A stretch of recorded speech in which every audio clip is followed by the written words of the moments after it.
ሰላም ውድ ተማሪዎች እንዴት ናችሁ? ዛሬ በክፍል 2 የስድስተኛ ክፍል የክረምት ጥናት ተከታታይ የክረምት ጥናት ሁለተኛው ክፍል ይዤላችሁ መጥቻለሁ። እንግዲህ በ2019 የምትፈተኑ ተማሪዎች ይሄንን ብታጠኑ የተሻለ ነው ብዬ ስላሰብኩ ተከታታይ የጥናት ትምህርቶችን መልቀቅ ጀምሬያለሁ። ላላወቁ ጓደኞቻችሁ አሳውቋቸው፣ ሼር አድርጉላቸው። እንዲሁም ቪዲዮ ደግሞ ስለሚጠቅም ላይክ ማድረግ አትርሱ። ባለፈው ጊዜ ብቸኛና ተተንታኝ ቁጥሮችን አይተን ነበር እና ቪዲዮ በመርዘሙ ምክንያት በክፍል 2 ጥያቄዎችን ይዘን እንገናኛለን ተባብለን ነበረ። ዛሬ እንግዲህ በክፍል 2 ጥያቄዎችን አንዳንድ ብቸኛና ተተንታኝ ቁጥሮች ላይ ያተኮሩ ጥያቄዎችን ይዤላችሁ መጥቻለሁ። በጣም ትንሽ ጥያቄዎች ናቸው። እነርሱን ስሩ። እነዚህ አይነት ተመሳሳይ የሆኑ ጥያቄዎችን ደግሞ እናንተ በራሳችሁ ብትሰሩ ዛሬ ላይ ይሄንን ካጠናችሁ በኋላ ሌላ ደግሞ ብትሞክሩ ለእናንተ ይጠቅማችኋል። በሚቀጥለው አመት ትምህርቱ ሲጀመር ጫናው ይቀንስላችኋል። ኦሬዲ ያውቃችሁታል። አስተማሪዎች ሲያስተምሯችሁ ደግሞ እንደ ሪቪዥን ነው የሚሆንላችሁ። ስለዚህ እሱን የምናይ ይሆናል ማለት ነው። አሁን በቀጥታ ወደ ጥያቄዎቹ እንሂድ። በብቸኛና ተተንታኝ ቁጥሮች ላይ ወጡ ጥያቄዎች ይላል። የሚከተሉ ቁጥሮች ብቸኛና ተተንታኝ ብላችሁ ለዩ ይላል። እንግዲህ ይሄንን ጥያቄ ለመስራት እንደ አዲስ ብቸኛ ምንድነው ተተንታኝ ምንድነው የሚለውን ነገር አናብራራ። ምክንያቱም ኦሬዲ ቪዲዮ ሰርቼ በክፍል 1 ምንድነው የሚለውን በጣም ብሪፍ በሆነ መንገድ አስረድቻችኋለሁ። ይሄንን ቪዲዮ ገና አሁን ክፍል 2ን ለመጀመሪያ ጊዜ ያያችሁ ያላችሁት ክፍል 1ን ያላያችሁት ማለት ነው መጀመሪያ ያንን ብታዩት በጣም ሪኮመንድ አደርጋችኋለሁ ማለት ነው። አሁን ወደ ጥያቄው እንሄዳለን። እስከ 7 እንጀምር። 7 ብቸኛ ነው ወይስ ተተንታኝ ነው የሚለውን ነገር እንለይ። 7ን ለስንት እናካፍለው? ለአንድ ሲካፈል 7 ነው። ማንኛውም ሙሉ ቁጥር በአንድ ስለሚካፈል ማለት ነው። 7 በ2 ይካፈላል ያለ ቀሪ አይካፈልም። 3 ይደርሳል፣ 1 ይቀራል ማለት ነው። 7 ለ2 አይካፈልም፣ 7 ለ3 አይካፈልም፣ ለ4ም ያለ ቀሪ አይካፈልም፣ ለ5 አይካፈልም። እንግዲህ ባለፈው ስናይ ከግማሹ ከበለጠ አያካፍለውም ብለናል። 7 ሲካፈል ለ2 ስንት ነው? ግማሹ የ7 ግማሽ 3.5 ነው። ከ3.5 የበለጡ ቁጥሮች ለምሳሌ 4 5 6 7 ለራሱ ያካፍላል፣ ግን 5 እና 6 4 አይሆኑም ማለት ነው። ቼክ ማድረግም አይጠበቅብን። እኛ ቼክ ማድረግ የሚጠበቅብን 1ን 2ን እና 3ን ነው። ከ1 ከ2 ከ3 የበለጠ ቁጥር ከራሱ ከቁጥሩ ውጪ ከሆነ አያካፍለውም። ስለዚህ ለ2 ለ3 አያካፍለውም ብለናል። ለ7 ነው ከዚህ በኋላ የሚካፈለው አንድ ጊዜ። ስለዚህ ለአንድና ለራሱ ብቻ የተካፈለ ቁጥር ደግሞ ምንድነው ማለት ነው? ለአንድና ለራሱ ብቻ የተካፈለ ሙሉ ቁጥር ደግሞ ብቸኛ ነው ማለት ነው። ስለዚህ 7 ይሄኛው ብቸኛ ሙሉ ቁጥር ነው ማለት ነው። እሺ 12ን እንስራ። 12 ለ2 ሲካፈል ስንት ነው? መጀመሪያ 6። ስለዚህ አካፋዮቹ ከ6 ያነሱ ናቸው መሆን ያለባቸው። ከ6 የበለጡት ላይ ቼክ ማድረግም አይጠበቅብንም ማለት ነው። 12 ለአንድ ለሁሉም ስለሚካፈል ችግር የለውም ይካፈላል። 12 ለ2 ይካፈላል። 12 ሲካፈል ለ2 6 ጊዜ ይሆናል። 12 ለ3 ስንት ጊዜ? 4 ጊዜ። መቀጠል አለብን እንደ ግዴታ ብቸኛ ነው ተተንታኝ ነው የሚለውን ለማወቅ። ባለፈው ቪዲዮ አይተናል። ከአንድና ከራሱ ከቁጥሩ ውጪ ሌላ አንድ እንኳን አካፋይ ካገኘን ተተንታኝ እንደሆነ አረጋግጠናል። እንደውም እኛ 2 ሰርተናል። ለ2 ለ3 ይካፈላል፣ ለሌላም ለ4 ለ6 ይካፈላል። ግን አስፈላጊ አይደለም። ኦሬዲ ከአንድና ከራሱ ውጪ ሌላ አካፋይ ስላገኘን ስለዚህ 12 ተተንታኝ ነው። ከዛ 19 ለ2 9.5 ነው የሚሆነው። ስለዚህ 19 አካፋዮች ከ9 ያነሱ ናቸው ማለት ነው። 9ን ሊያጠቃልል ይችላል፣ ግን ከ9 ያነሱት ላይ ነው ትኩረት የምናደርገው። እስቲ እንስራው። 19 ከ9 ባነሰው ቁጥር ነው የሚካፈለው። ለ1 ይካፈላል። 19 ለ2 አይካፈልም።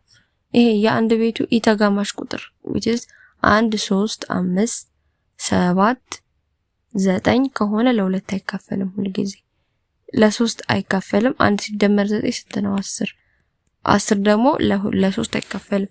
ዲቪዚቢሊቲ ቴስት አለ አይደለ? ይሄ የተካፋይነት ጽንሰ ሐሳብ የሚል ቪዲዮ ከዚህ በፊት ሰርቼ ነበረ። እሱን ቪዲዮ ቻናሉ ላይ ታገኙታላችሁ፣ ማየት ትችላላችሁ። እንዴት ነው አንድ ቁጥር ለ3 ተካፋይ መሆኑን የምናውቀው? እንዴት ነው አንድ ቁጥር ሳናካፍል ማለት ነው ለ4 ተካፋይ መሆኑን የምናውቀው የሚለውን ነገር ቪዲዮ ሰርቼ ነበረ ከዚህ በፊት። ከላይ ሊንኩን አስቀምጥላችኋለሁ የቪዲዮን። እሱን በመጫን ከላይ ያለውን ሊንክ በመጫን ቪዲዮውን ማየት ትችላላችሁ።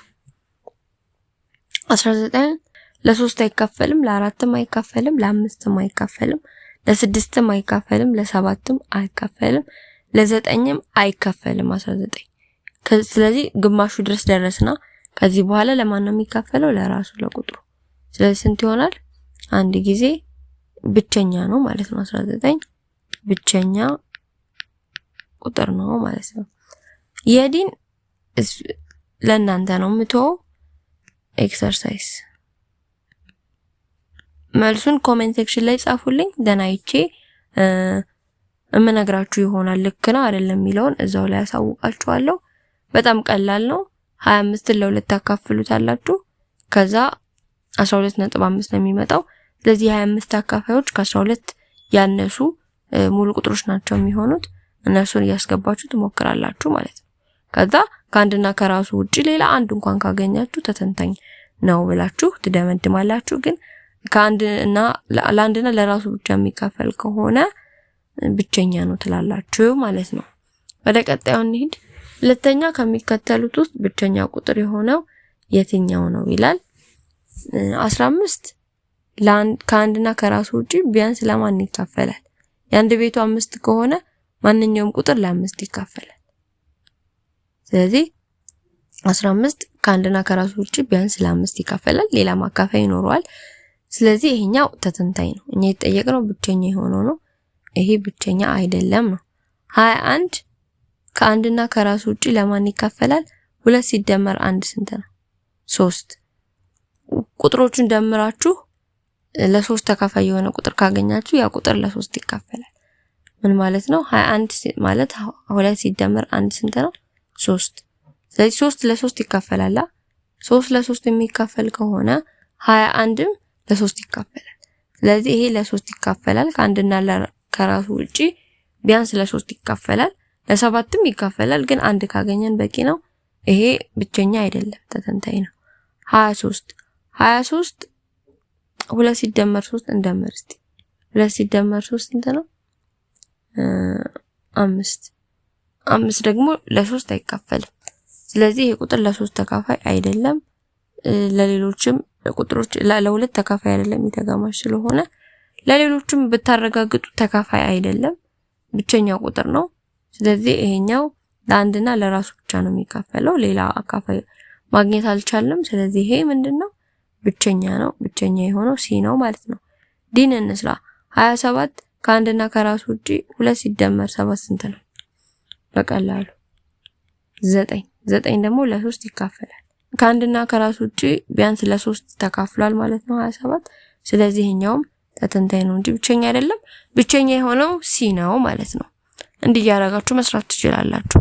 ብቸኛ ነው የሚለውን ከማወቅ ይልቅ ተተንታኝ ነው የሚለውን ማወቅ ይቀላል።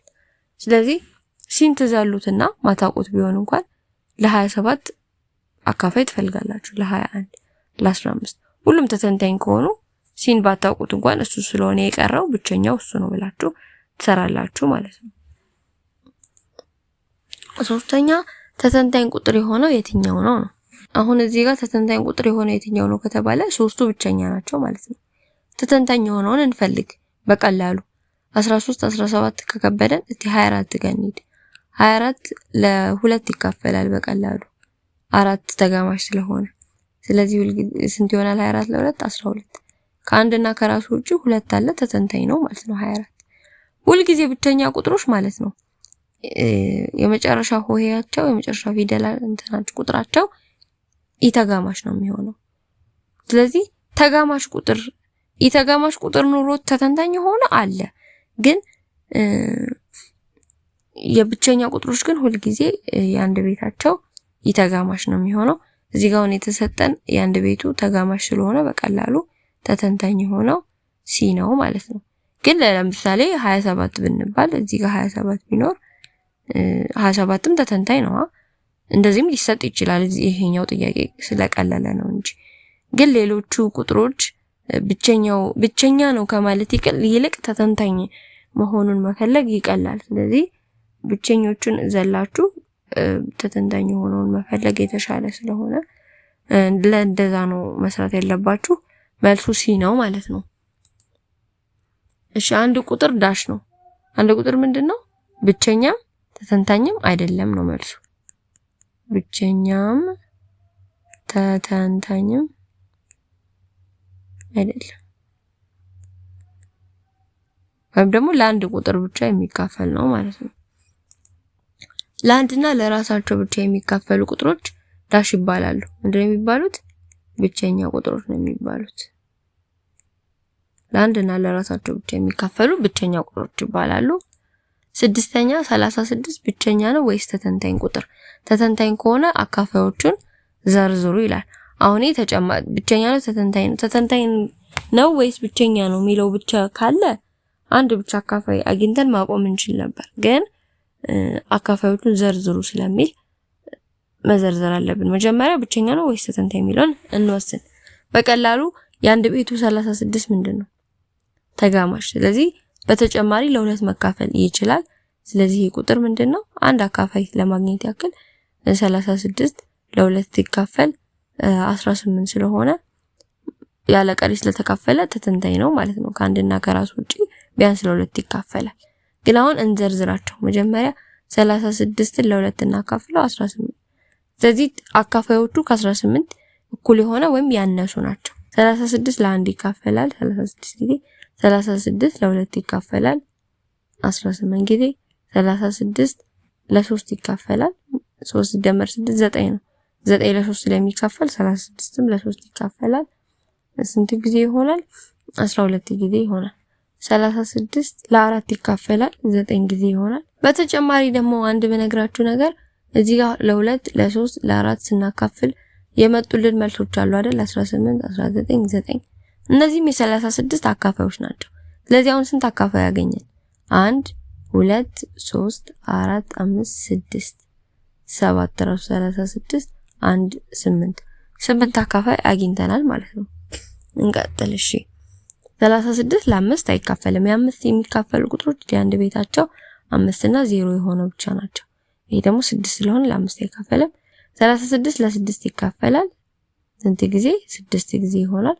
36 ለ7 አይካፈልም፣ ለ8ም አይካፈልም። 39 ለ9 ይካፈላል ብለናል እዚህ ጋር ቅድም ኦሬዲ 9ን ስላገኘ ነው እንዘለዋለን። ለ10 አይካፈልም፣ ለ11 አይካፈልም፣ ለ12 ይካፈላል፣ ለ13 አይካፈልም፣ ለ14 አይካፈልም፣ ለ15ም አይካፈልም፣ ለ16 አይካፈልም፣ ለ17 አይካፈልም፣ ለ18 ይካፈላል ማለት ነው።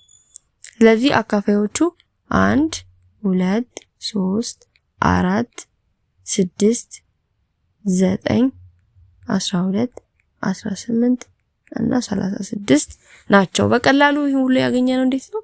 ለእነዚህ ስናካፍል መልሳቸውን ድርሻውን ደግሞ ድጋሚ አካፋዮቻቸው መሆን ስለሚችሉ እንደዛ ነው ያገኘነው ማለት ነው። እሺ ተማሪዎች በዛሬው ቪዲዮ ይዤላችሁ የመጣሁት በብቸኛና ተተንታኝ ቁጥሮች ላይ ወጡ ጥያቄዎችን ነው። እንግዲህ ከቪዲዮው ጥሩ ነገር እንዳገኛችሁ ተስፋ አደርጋለሁ። ትንሽ ቪዲዮ ረዘመ፣ ግን ያው ያን ያክል አልረዘመም። ጥያቄም ስለሆነ የሚያሰለች አይደለም። ቪዲዮውን ፖዝ እያደረጋችሁ ጥያቄውን ቀደማችሁ በመስራት እንድትለማመዱ መክራችኋለሁ። የሚቀጥለው ደግሞ እንዴት ነው ተተንታኝ ቁጥሮችን በብቸኛ ቁጥር አብዢ መጻፍ የምንችለው የሚለውን ባጭሩና ቀላል በጣም ብሪፍ በሆነ ወይ የምናይ ይሆናል። በሚቀጥለው በክፍል 3 ቪዲዮ እስከምንገናኝ ድረስ ላይክ፣ ሼር፣ ሰብስክራይብ ማድረግ አትርሱ። ለሌሎች ሼር አድርጉላቸው፣ ይጠቅማቸዋል። ምክንያቱም ፈተና ደርሶ ከሚጨናነቁ አሁን በክረምቱ ቢጠቀሙበት በጣም የተሻለ ስለሆነ። እስከዛው ደህና ሁኑ። ቻው።